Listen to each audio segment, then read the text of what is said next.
बिस्मिल्लाहिर्रहमानिर्रहीम। बेटा आज का जो हमारा नेक्स्ट टॉपिक है उस टॉपिक में हम लोगों ने फ्रीजिंग पॉइंट को डिस्कस करना है और साथ ही हम लोगों ने डिफ्यूजन को डिस्कस करना है। इससे पहले हम लोगों ने जो टॉपिक डिस्कस किया था उसमें हम लोगों ने बॉइलिंग पॉइंट के बारे में देखा था कि हमारे पास बॉइलिंग पॉइंट क्या होता है। वहाँ पे हम लोगों ने उसकी डिफाइन देखी थी।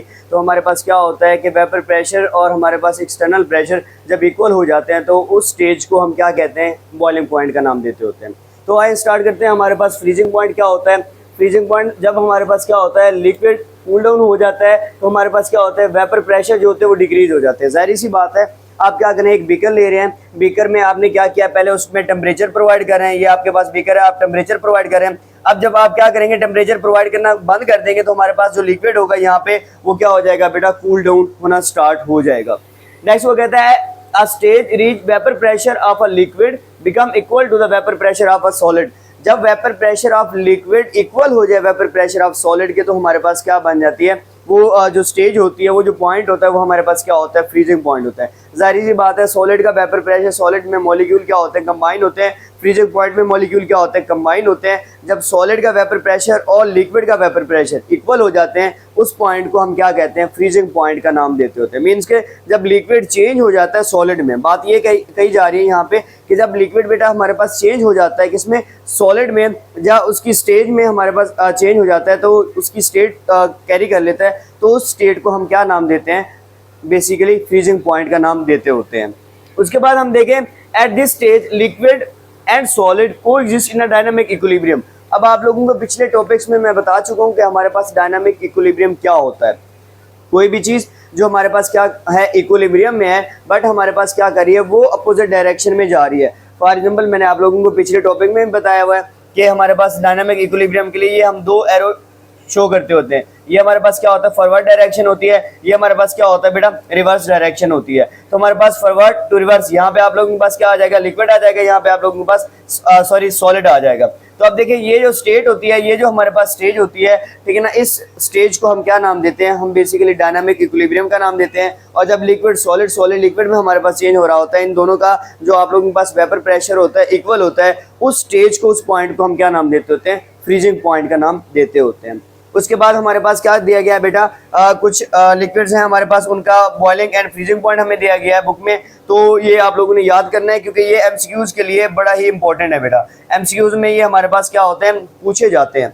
अब फर्स्ट आ जाता है हमारे पास डाई इथाइल ईथर, जिसका फ्रीजिंग पॉइंट होता है -116 और जिसका बॉइलिंग पॉइंट क्या होता है 34.6, जो हम पिछले टॉपिक में पढ़ के आ चुके हैं बॉइलिंग पॉइंट में, जहां पे आप लोगों ने फिगर देखी थी, स्ट्रक्चर देखी थी, वहां पे आप लोगों ने इसको देखा था। नेक्स्ट आ जाता है हमारे पास इथाइल अल्कोहल। इथाइल अल्कोहल का जो फ्रीजिंग पॉइंट होता है वो क्या होता है, -115 और इसका जो बॉइलिंग पॉइंट होता है वो क्या होता है, 78 होता है। आप लोगों ने पिछले टॉपिक में पढ़ा है। उसके बाद वाटर क्या होता है, फ्रीजिंग पॉइंट 0 सेल्सियस होता है और बॉइलिंग पॉइंट क्या होता है बेटा, 100 होता है। उसके बाद हमारे पास n octane, n octane means के नॉर्मल ऑक्टेन। ऑक्टेन क्या होती है, जिसमें 8 कार्बन एटम होते हैं, साथ में हमारे पास क्या होता है, हाइड्रोजन अटैच होते हैं जो उसकी टेट्रावैलेंसी को कंप्लीट कर रहे होते हैं। तो इस नॉर्मल ऑक्टेन में हमारे पास जो फ्रीजिंग पॉइंट होता है वो कितना होता है, -57 होता है और जो इसका बॉइलिंग पॉइंट होता है वो 126 पे स्टार्ट होता है। उसके बाद एसिटिक एसिड हमारे पास आ गया, एक केमिकल है, तो उसका जो हमारे पास फ्रीजिंग पॉइंट होता है वो 16.6 होता है और जो उसका बॉइलिंग पॉइंट होता है वो हमारे पास बेटा क्या होता है, 118 या 118 होता है। तो ये बेसिकली हमारे पास क्या है, जस्ट फ्रीजिंग पॉइंट में आपके पास मेन इंपॉर्टेंट जो पॉइंट आ रहा है कि हमारे पास क्या होता है, when the vapour pressure of liquid become equal to the vapour pressure of solid. तो वो जो स्टेज होती है, वो जो पॉइंट होता है, उसको हम फ्रीजिंग पॉइंट का नाम देते हैं। और ये हमारे पास क्या होते हैं, लिक्विड और सॉलिड स्टेट एक दूसरे के क्या होती है, डायनामिक इक्विलिब्रियम में कोएग्जिस्ट करती होती है। बस ये दो मेन पॉइंट है। साथ में आप लोगों ने क्या करना है बेटा, एक दो एग्जाम्पल आप लोगों ने ऑलमोस्ट देनी होती है। उसके बाद हमारे पास नेक्स्ट जो टॉपिक आ जाता है वो डिफ्यूजन का। अब डिफ्यूजन बेसिकली आप लोगों ने चैप्टर नंबर 5 के स्टार्ट में भी पढ़ा है कि हमारे पास क्या होता है कि spontaneous mixing of a molecule by random motion and collision to form a homogeneous mixture. कि कोई भी चीज जो खुद ब खुद होती है, ठीक है ना, और वो हमारे पास किस चीज के बारे में बता रहे थे, गैसेस के मॉलिक्यूल के बारे में बता रहे थे। वो आप लोगों के पास क्या होता है, खुद ब खुद रैंडमली मूव भी करते रहते हैं और कोलाइड भी करते रहते हैं और एक तरह का होमोजेनियस मिक्सचर है। वहाँ पे आप लोगों के पास जो सूटेबल एग्जाम्पल थी वो हमारे पास क्या थी कि आप परफ्यूम है, आप कमरे के कोने में खड़े होकर परफ्यूम लगा रहे हैं, तो परफ्यूम की जो आप लोगों के पास क्या होती है, स्मेल होती है, वो पूरे रूम के एयर के मॉलिक्यूल के साथ क्या करती होती है, कोलाइजन करती होती है और एक तरह का होमोजेनियस मिक्सचर बना देती है। आपको ना परफ्यूम के पार्टिकल नजर आते हैं, और ना ही आप लोगों को एयर के पार्टिकल्स नजर आते हैं। तो मीन्स कि वो हमारे पास होमोजीनियस मिक्सचर होता है। तो यहाँ पे डिफ्यूजन थोड़ी चेंज है, थोड़ी सी डिफाइन इसकी चेंज है। यहाँ पे सेम ही है, हमारे पास कॉन्सेप्ट सेम ही है कि यहाँ पे कोई भी चीज जो खुद ब खुद होगी, ठीक है ना, उस चीज को हम डिफ्यूजन का नाम देते हैं। अब देखिए, liquid molecule always in state of continuous motion. तो हमारे पास क्या होते हैं, जो लिक्विड के मॉलिक्यूल होते हैं वो हमारे पास क्या होते हैं, कॉन्टिन्यूअसली मूव करते होते हैं। जाहिर सी बात है, हमें पता है कि हमारे पास क्या होता है, लिक्विड के मॉलिक्यूल मूव करते रहते हैं। अगर आपके पास बीकर है, बीकर में आपने लिक्विड ऐड किया हुआ है, ठीक है ना, तो आप लोग क्या करते हैं, उसमें देखते हैं कि मॉलिक्यूल आपस में क्या करते रहते हैं, वो मूव करते रहते हैं। उसके बाद move higher to lower concentration. जो लिक्विड के मॉलिक्यूल होते हैं वो क्या होते हैं, move higher to lower concentration की तरफ मूव करते होते हैं। मीन्स के आप देखें, अगर एक आपके घर के ऊपर एक टंकी रखी हुई है, ठीक है ना, उसमें आपके पास क्या है, पानी फिल है, वाटर फिल है, तो हमारे पास क्या करेंगे, वो हायर टू लोअर मूव करेंगे। और इस चीज को हमारे पास क्या नाम देते हैं, स्पॉन्टेनियस मिक्सिंग का नाम देते होते हैं। ये चीज खुद ब खुद हो रही है। जो आप लोग मोटर से पानी ऊपर की तरफ लेके जाते हैं टंकी की तरफ, वो हमारे पास होता है नॉन स्पॉन्टेनियस। उसमें आप लोगों को जो एक्सटर्नल एजेंट है वो प्रोवाइड करना पड़ता है, और एक्सटर्नल एजेंट कौन सा होता है, वो मोटर होती है। बट जब स्पॉन्टेनियस की बात आती है, तो कोई भी चीज जो खुद ब खुद हो रही होती है, जब टंकी से पानी नीचे आता है वो खुद ब खुद आता है, ठीक है ना, उस प्रोसेस को हम क्या नाम देते हैं, स्पॉन्टेनियस का नाम देते होते हैं। तो हमारे पास लिक्विड के जो मॉलिक्यूल होते हैं move higher to lower concentration करते होते हैं। Next, mix with the molecule other liquid from homogeneous mixture. अब ये क्या करते होते हैं, फॉर्म होमोजेनियस मिक्सचर। जब ये लिक्विड के मॉलिक्यूल किसी अदर मॉलिक्यूल के साथ मिक्स होते हैं, फॉर एग्जांपल आप लोगों के पास बीकर है, अब बीकर में आप लोगों ने क्या करना है, ऐड करना है ड्रॉप ऑफ इंक। जो सूटेबल एग्जांपल है, यहाँ पे लिक्विड पड़ा हुआ है, आपने इंक का एक ड्रॉप ऐड किया है, तो आप लोगों को यहाँ पे ना लिक्विड नजर आएगा, ना ही आप लोगों को इंक का ड्रॉप सेपरेट नजर आएगा। दोनों ही एक तरह का होमोजेनियस मिक्सचर बना लेंगे, ठीक है ना, आपको एफर्ट करने की जरूरत भी नहीं है। तो ये चीज क्या हो रही है बेटा, खुद ब खुद स्पॉन्टेनियस मिक्सिंग में हो रही है। मीन्स कि ये जो रिएक्शन हो रहा है, ये खुद ब खुद रिएक्शन हो रहा है, आप लोगों को एफर्ट करने की कोई जरूरत नहीं पड़ रही। उसके बाद हमारे पास क्या आता है, mix with the molecule other liquid form homogeneous mixture. तो आप लोग इनकी जो सूटेबल एग्जांपल है वो दे सकते हैं।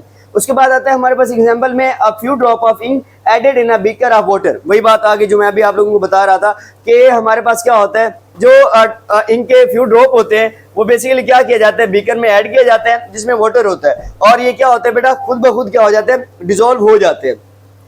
नेक्स्ट आ जाता है इंक मॉलिक्यूल मूव अराउंड। हम बात कर रहे थे कि हमारे पास जो इंक मॉलिक्यूल होते हैं वो move around and spread into the whole beaker. तो हमारे पास इंक के जो मॉलिक्यूल होते हैं वो क्या करते हैं, मूव अराउंड करते रहते हैं बीकर के अंदर, और क्या होते हैं बेटा, खुद ब खुद क्या हो जाते हैं, उसमें मिक्स हो जाते हैं, और वो एक तरह का होमोजीनियस मिक्सचर बना लेते हैं, जो मैं आपको पीछे एग्जांपल देता आ रहा हूँ। तो हमारे पास क्या होता है, ना ही आपको अलग नजर आती है, सेपरेट नजर आती है, और ना ही आपको वाटर के मॉलिक्यूल सेपरेट नजर आते हैं। जो चीज आपको नजर आती है वो हमारे पास क्या होता है, एक तरह का होमोजीनियस मिक्सचर होता है। उसके बाद हम देखते हैं diffusion has take place, liquid also diffuse like gases but the rate of diffusion slow. तो हमारे पास क्या होता है, जो रेट ऑफ डिफ्यूजन होता है वो हमारे पास डिफरेंट प्रोसेस में क्या होता है, स्लो होता है। डिफरेंट प्रोसेस में हमारे पास क्या होता है, स्पीड अप होता है। वो हम उसके फैक्टर्स में देखते हैं कि हमारे पास कहाँ पे स्लो होगा और कहाँ पे हमारे पास क्या होगा, ज्यादा होगा, स्पीड अप होगा। अब फॉलोइंग फैक्टर्स हैं डिफ्यूजन के। सबसे पहले आता है इंटरमॉलिक्यूलर फोर्सेस। अब ये मैं आप लोगों को पिछले टॉपिक से बताता आ रहा हूँ बेटा, जिस लिक्विड की इंटरमॉलिक्यूलर फोर्सेस स्ट्रॉन्ग होंगी, जैसा कि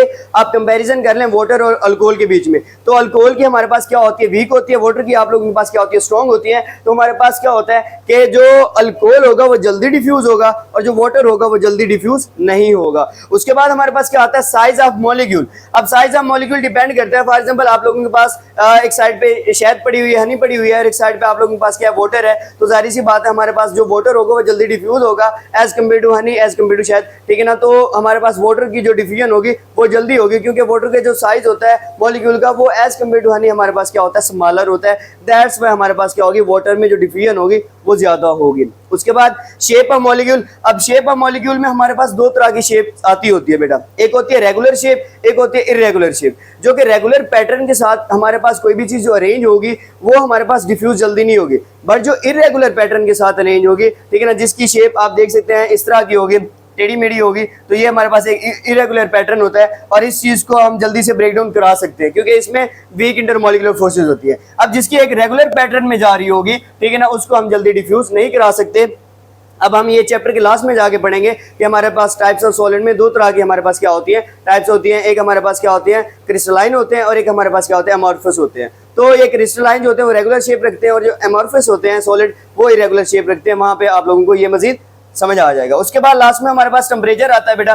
अब जिस लिक्विड का टेम्परेचर हमारे पास अब टेम्परेचर जब आप ज्यादा प्रोवाइड करेंगे तो हमारे पास जो डिफ्यूजन होगी वो ज्यादा होगी, क्योंकि आप लोगों के पास क्या होंगे, लिक्विड के जो इंटरमोलिकुलर फोर्सेज होंगी या जो केमिकल फोर्सेज होंगी वो जल्दी ब्रेक डाउन हो जाएंगी, तो हमारे पास क्या होगा कि डिफ्यूजन ज्यादा काज होगी। बट जिस लिक्विड का हमारे पास क्या होगा, इंटरमोलिकुलर फोर्सेस बहुत ज्यादा वीक होंगी और टेम्परेचर आप लोग क्या करें, कम प्रोवाइड करें, तो उसमें हमारे पास क्या होगा, डिफ्यूजन जल्दी काज नहीं होगी। मीन्स कि अगर आप टेम्परेचर कम प्रोवाइड कर रहे हैं, ठीक है ना। अगर आप टेम्परेचर ज्यादा प्रोवाइड करेंगे तो आप लोगों के पास क्या होगी, डिफ्यूजन ज्यादा होगी। अगर टेम्परेचर कम प्रोवाइड करोगे तो डिफ्यूजन कम होगी। तो ये हमारा एक टॉपिक था जिसमें हम लोगों ने दो टॉपिक्स को कवर किया है, एक फ्रीजिंग पॉइंट है, एक डिफ्यूजन। तो इस टॉपिक के रिलेटेड या इससे अदर टॉपिक के रिलेटेड या अदर सब्जेक्ट के रिलेटेड कोई भी क्वेश्चन है तो आप काइंडली कमेंट सेक्शन में पूछ सकते हैं। थैंक यू, अल्लाह हाफ़िज़।